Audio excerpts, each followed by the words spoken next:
o te whatalo whawhai mai moanga le tātu nune whau o tātou whairoa i le nei e tai au whau le tau whai unga o ngā ruenga le nei vai aso. Ia lo mai ia o se whapoponga whai nei o mena tutupu i Samoa a wale no fosi le fia i le ngata Samoa nei ia e whape fhoi so o se tafo le nei larolangi ia o lo o maua mai ai so o se Samoa a tātou whaasala launga. E momo atu i tātou tala e o mai le soe le o talia e le finangalo e le fionga le li pale mia le sunga la ule le mani tole o te pola tai bao forces me le toi ta tala i leo le tapu e pe ona tu inatu e faasa ai le no spepo le observer ona toi au wai so o se pokalame le fionga le li pale mia pa peso se vai se pokalame lava fa timba le malo o le feido inga le senga tu stella ia manana fionga ile onga te tono le nei vai aso le na pesiling ia fo is it to stella po feo ia ilo na finangalo le tulanga e pe ona tapu ai ona toe fa sa ia ona toe au waile no spepo observer I fa tala noanga le fionga le di palmia o sa wili dinga le nei o le nei tala a fialo finangalo tulanga pe na yaili newspaper le Samoa observer la o fionga e toe fa tanga ina I fa tasinga nei e fa pe fo iso se fa potputonga al malo. Ia, l'observa le pen. E iei se taimi le leilango leva ia tufo. E le ofua se tapu. Muri nei a le fata fae e atu le loia sili. A sau fa matalango le ta pena loia sili ari fitir fontanga. O isfala po toma e le se me va pena. Tere lo po fele mamma solo to I fa matalango. E le sa ola lava e fai mai lava le. Tau fase se mal fai tu au la o mana fata tia le la fua o mo foi na fai unga mal fai unga la na la tatu o ya fa pe o le mata upule pe ona tapu ai le fionga le li pale mia ona joy a wai ia le newspaper observer so fa tanoanga le fionga le li pale mia e mafua mai I le tele o lo minga se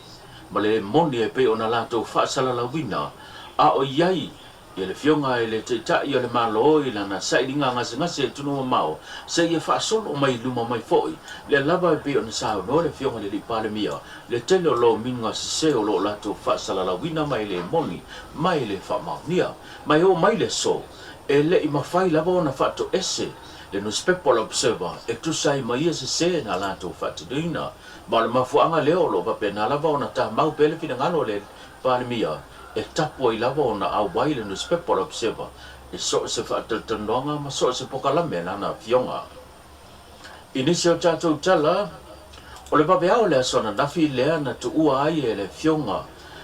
po le sunga I le ngua matua ia Fata Ryan Schuster malona fale tua lo tātou tunu ai malanga atu mo fiti e tali se vala ulia e pe ona tuina mai e le malo fiti e tu sai male fa moe pe ona fa tino ai matali malo ai e le tunu fiti o le sa ilinga leo se la le lei o le Pasifika le fionga ia Fata Ryan Schuster o ia o le minista o tangata ta fa mai mo mai fafo po le Samoa Tourism Authority ma o le wa fai o ia masui o le malo Samoa e au wai le fa moe e ni fa moe nga o le fai unga o le nei bayaso ia po le matanga foi salo le sa leo pe ona ta ua se tasi o sui o le malo le ala fa moe te liu mai le fai nga malanga lana fionga fa pe po I le paletua o le awai ai o le fionga I le minista o tangata ta fa mai mo mai fafo o se fa malo si au tele lea e tu ina atu I le sui o Samoa po le tau salo Samoa le fionga ia I le nganoa kia ngai mali I soti mapu e tu sai mana ta mawhainga leo lo fina wai ina ia whaatu mawina pele pale le la le leo le Pasifika ia Samoa wa o lo umia le tamaitai o le Tara Jeremiah Allen I le taimi nei. Inisio tātou tala e tūlanga ese le tūlanga e peo nei le folosanga le tausala o Samoa le fionga ia I le nganoa whea ngai mahali I soti mapu a o iai o ia I te tono fiti ona o le fina wina o le pale po le la le lei o le Pasifika o Saute ina ia whaatu mawina pea I lo tātou tono o se vaenga le nei o lana folosanga a toi fo I mana tau mawhainga a o iai te tono fiti I le sa ilinga o se la le lei o le Pasifika o Saute o se whapoponga le nei o le nei tala. Concept of fofola le fala or roll out the mat is to create safe spaces to unpack, to talanoa, to have meaningful conversations that are respectful and affirming.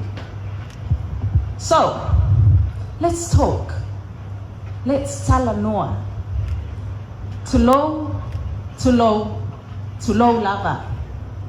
Tulo to the indigenous owners of this land. The Yavusana Matulevu of Narewa, the Kina Makawa of Nandi, Yasana Kumba. Tulo, honorable dignitaries, panel of judges, Taufai Namatangi, Miss Pacific Islands. Tulo, my sisters of the crown, and to our Pacifica joining us online, now, and into the future. Ta'alofa lava. I humbly sit before you with pride as a daughter of our resilient Pacific family, committed to protecting our dignity, our sacred connections in digital spaces. Bullying, both physical and digital, an issue that continues to cripple our communities today. Growing up, my parents, who are sat here today, taught me, speak with respect, know your place, maintain honorable interactions, do no harm with your words or your actions. Why? Because of a known Samoan philosophy and way of being called. Ile anginga I lunga upenga tafa ilangi le tulanga e pe ona fiai ia le se tasi o vahenga o le kampania le motonga i le malaia po le afi.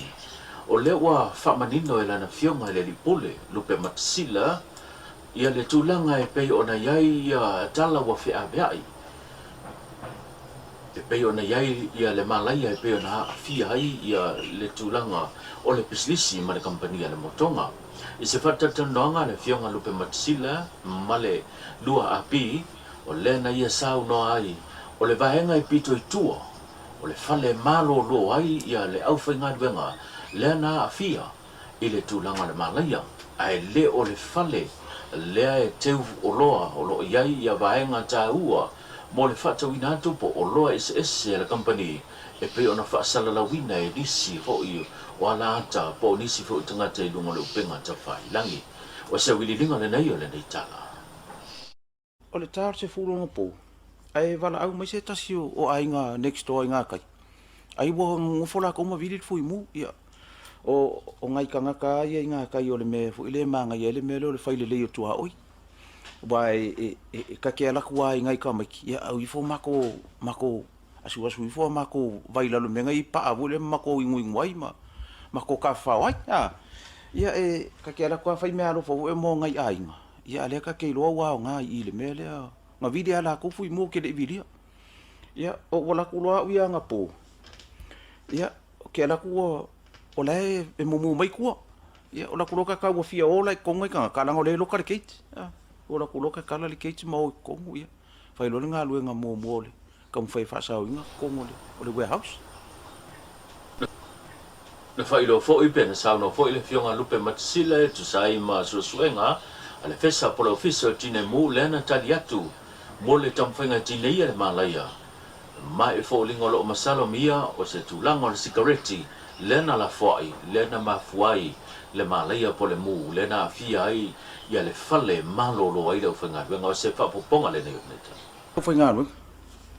ia o le li poti mea nili tae, I le au fui mu ma le fesa. E masalo mia se sigareki, ia ai sa waila I kua marisi wa makalanga nga wa mai pe kongi mai fa fore pa pe ia o ke le mana ma pe I se ka wole le kongi maurunga wa nga ko ka nga I pa pe o yuku pa Yerusalem wole maurunga o wo sa ia o le taitonu nga ia o fatamana lava ma le tiro to ai ia fa ia o se manu o miti lava ia nga ko ka nga I vu ia ia o ngale piko I kua le fa se ele I kuanga fa ka ma ia le male ia male wole I kua le warehouse Tato whailoa I lea so tai au le tau lunga o tato pokalame o tala o mena tutupu I Samoa nei. Ai mole nei aso wha soi fuia Samoa.